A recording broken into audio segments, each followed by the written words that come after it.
when I'm listening to some of my female friends who are DJs on the continent or from the continent, they complain of the patriarchy, which is very much in place in most of our business environment. And I mean, I understand the narrative and I understand the take, and I do understand the what they mean by that, because in some aspects it can be perceived. But I think that echoing what you just said, there's a sense of like either some of them feel like they're not being empowered, they're not being encouraged to really enter the business, and they're not feeling held and supported, right? And at the same time, some don't even complain about that, but still kick ass on the decks and freaking turn up the whole club, and you don't really hear them saying anything. So it's like, would you say that it's a question of mentality that's not allowing, or that's not really seeing women yet as a normalized thing behind the decks on the continent? Or you think that it has nothing to do with that, and it's just a matter of time before,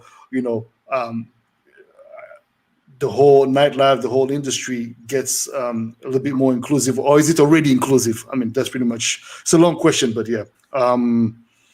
Greg, what you think?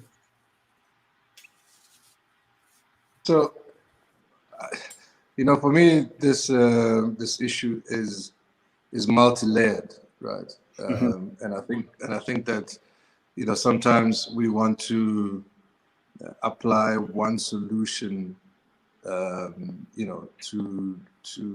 an issue that's got multiple challenges to it. So here's the first stream for me, right? One is that for us to achieve anything, right? So, and I mean anything, we have to be deliberate about the things that we do, right? So you've got to be able to say there's a deliberate and concerted effort to pick these people, or this group of performers, this group of artists that are women that we are going to take through the value chain.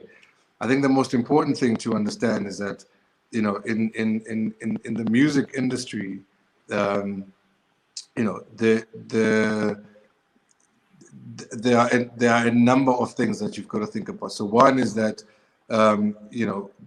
some people are extremely talented, but don't have the right people around them to help them succeed.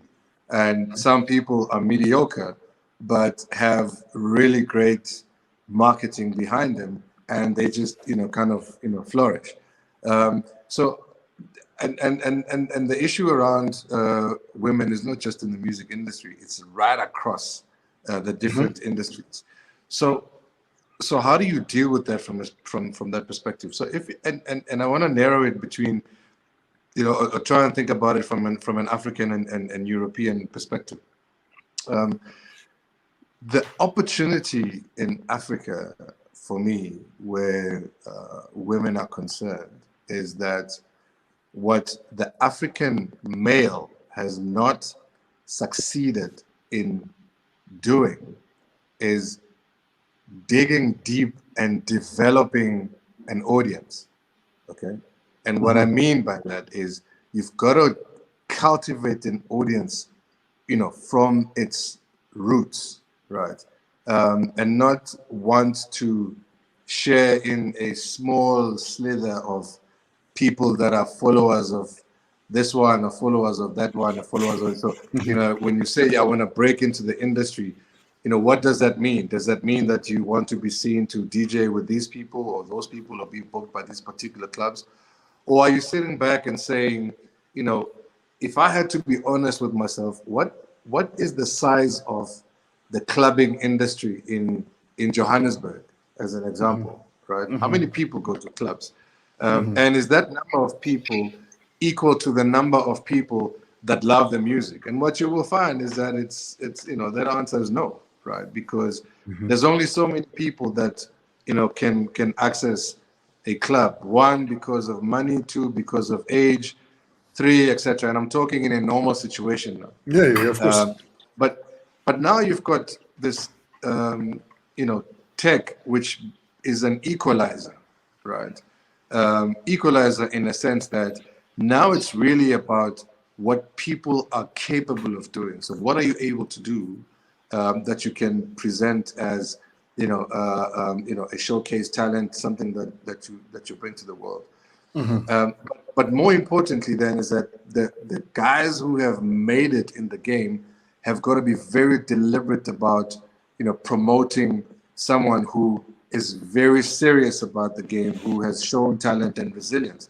So if you look at the relationship that DJ Zintle and Oskido has, as an example, that's a classic example. I mean, I have footage of us in Miami, and we deliberately set up a conversation between DJ Zintle and Anani, in 2009, right? Wow. And, when when Anani released My Name Is on Nulu, right? It was actually one of the biggest tune of that conference at the time. It was amazing. Absolutely, and we set up that conversation, in fact, long before that even, right? So we were still going into 2010. So this is well over 11 years ago, and we were deliberate about what Zintle's path was. We were deliberate about the stuff that we wanted to do with Anani, but both these women were already very powerful. Both these women were showing presence in the space and did not wait for us to do things, right? They saw the gaps. They challenged us on certain things. They were fighters. They were resilient. They did some amazing things. We ended up having to get to a point where we sat back and we listened to how they wanted to drive their passion and their hard work into this particular space, because it was even more important for them not to come across as or not to be women who were helped by guys because the guys are in the game, but they thank you for adding that. Thank you for adding that. Thank you very much for adding that. Do you know what I mean? So it's very important to understand those particular dynamics, but but it's also important to say, what are the new opportunities that need to be built that will make the women's presence last in the game, right? How many 16-year-olds love music but can't access it in clubs but have phones? And how do we create an environment where you start to normalize women in production, women in DJing, and women in just kind of talking about the music and being historians about the music and being historians about the game, that to 16-year-olds and 13-year-olds, it's normal, right? So you're not trying to break into this already cluttered space, where you've got, all these, white guys in black t-shirts, like Adrien say, and one black guy with a black t-shirt, who happens to have black in his name too. You know what I mean? Because everybody's trying to kind of, break into the top, but the value is at the bottom of the pyramid. That's where the numbers are sitting, right? The guys at the top got there because they rose from the bottom. And so we've got to be very deliberate about creating real opportunities, for if my little girls, grow up with, Zintle as an icon, it's not, so for them, it's not strange. They start seeking other people, like Zintle, because they want to hear different styles of music from other women. It becomes natural as opposed to it being kind of force-fed, and people trying to tick boxes and, fill in quotas. I think we need to be very careful about those things. We need to be deliberate about creating lasting careers. We did that in radio when people thought you can't have, women in radio. My involvement in radio, I mean, I've been in radio in South Africa, up until December was 25, 26 years. And in all that Legend. time, you know, I can go back to, hundreds of women that I've engaged with, you know, all of whom, you know, ended up, you know, in the front of the lines on air, but more importantly, behind the scenes, because they then control the voice that goes out on air. And it's also important to understand all those different dynamics. Very important contribution here. Thank you very much, Greg. That was very important indeed. Vanco, what you saying? Put your hold on. Let me unmute you. Sorry. Go ahead. Well, I think Because hold on before you say anything. Because by the way, let's mention the fact that, and this is another thing. So we talk about us men, but it's amazing how when women decide to support you, the power. No, it's crazy, man. There's something impressive when lionesses decide to say, "Hey, look, me." I remember with Umu Sangare. Sorry, Vanco, I'm going to let you answer, but I just wanted to add that Umu Sangare. When I did that song with her, first of all, when I did that remix of Nyari Kono of Andia, sorry, from my first album, that lady, that woman, took me. She said, "Little bro, I got you. I understand what you did with my music. Don't worry." She paid for the video. She did. No, I said, okay, this is. I've understood that in this industry as well, women who are in position of power have this thing of lionesses. So they look after the cubs. They're making sure that, you know, okay, look, how can I come and nourish you and sort of like, you know, prepare you to be what you want to be. So there's this motherly and very powerful energy. And I noticed that you, Blondish, noticing you is a bit, okay, maybe some people say, you know, they're just so valuing this black guy. They will just, you know, but no, look, there's something more than that. Why you?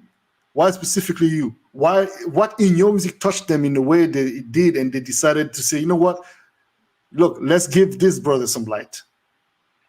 That's also another conversation where women actually give light on fellow men, and that's something very amazing. So I'd like for you to give us your take on that.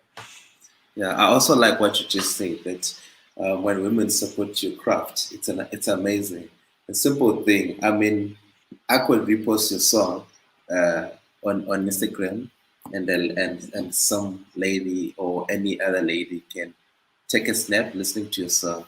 I'm sure there'll be comments. Oh wow, buddy, they're listening to you. I mean, it goes a long way, you know.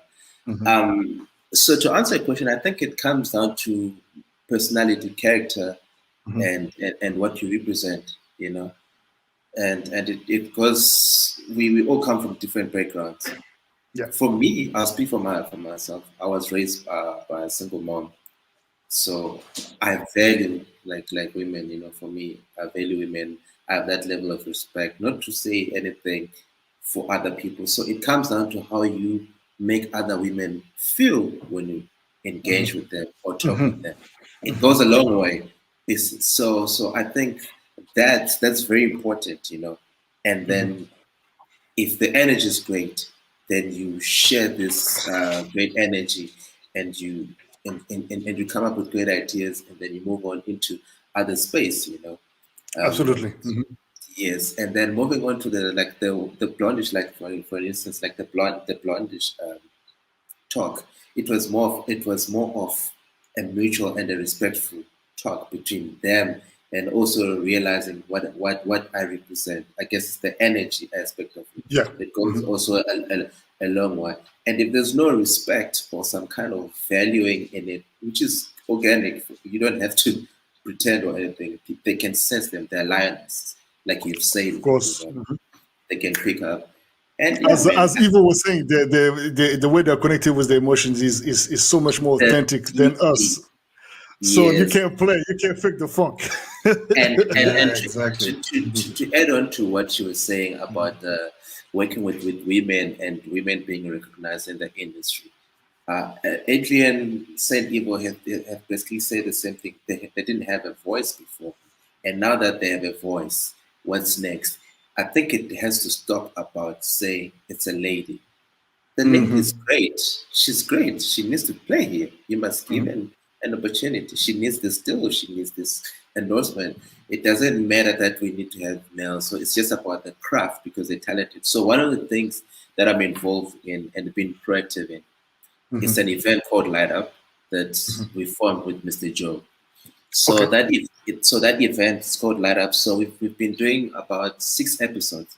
So in all those 6 episodes, we make sure we fuse it up and bring in female DJs.